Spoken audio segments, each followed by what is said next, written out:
the 3rd of September 1966, and cranes tower above Buchanan Street Station in Glasgow. Redevelopment of the area creeps ever nearer, and inside the cramped concourse, time is running out. A poster on the wall advertises a football excursion, but for many gathered that morning, the real excitement is at Platform 4. From here, the very last A4-powered service to Aberdeen is about to depart.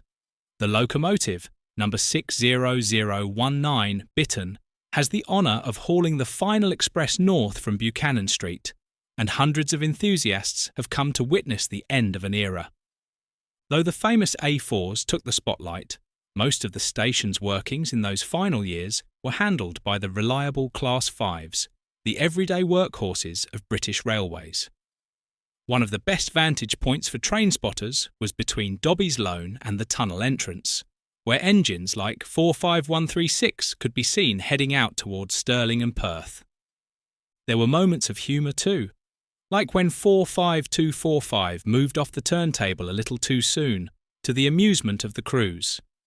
But perhaps the most fitting image is that of a gleaming A4 departing for Aberdeen, steam drifting skyward, a perfect farewell to Buchanan Street.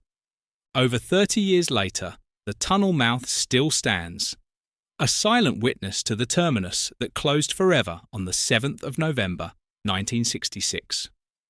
On that same day, the line from Buchanan Street to Sighthill East Junction was shut, and all remaining services were diverted into Glasgow Queen Street High Level. But Buchanan Street's story began long before that final day. Opened on the 1st of November, 1849, it was built by the Caledonian Railway to serve Scotland's northern cities: Aberdeen, Perth, and Stirling. Its original timber buildings were simple, even temporary in design, yet they stood for decades. Beside the passenger station lay a large goods yard, one of Glasgow's busiest, until it closed in 1962. After the war, there were even grand plans to replace both Buchanan Street and Queen Street with a single modern terminal called Glasgow North, but that dream never materialised.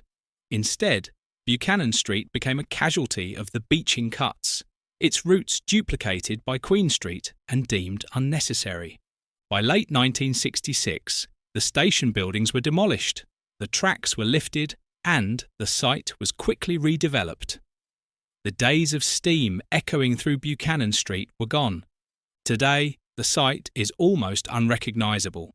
Glasgow Caledonian University occupies much of the land, while ScotRail House and modern student flats stand where the platforms once stretched. The Buchanan Street bus station, opened in 1977, now covers part of the old goods yard. But if you know where to look, a few traces remain. A small section of platform edge still survives in a nearby car park, and the dark tunnel mouth that once led into the station can still be seen. A lonely remnant of Glasgow's vanished railway past. Buchanan Street Station may have disappeared from the map, but for those who remember the age of steam, its memory lives on. A proud and poignant chapter in Scotland's railway history. If you've enjoyed this journey into Glasgow's past, please like, share and subscribe. And join us again next time as we uncover more of Britain's lost stations and forgotten lines.